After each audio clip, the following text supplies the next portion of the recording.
তার তার কয়েক বছর পরে আমরা জানতে পারলাম যে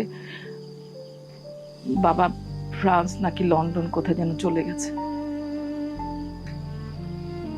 সেখানে যে আরেকটা বিয়ে করেছে।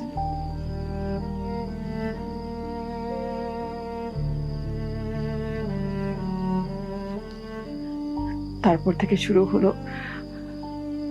আমাকে নিয়ে মার একলা একলা যুদ্ধ।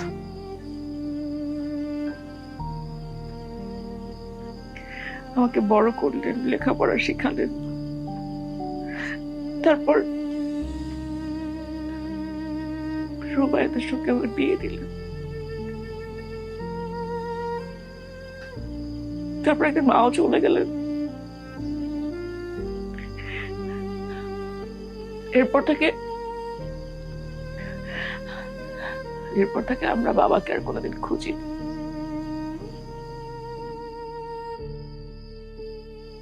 বাবা এরপর আমাকে নিয়ে ইংল্যান্ডে চলে গেছিলেন। সেখানে যাবার কয়েক বছর পর বাবা এক ডিভোর্সি মহিলাকে বিয়ে করে, ফরেনার।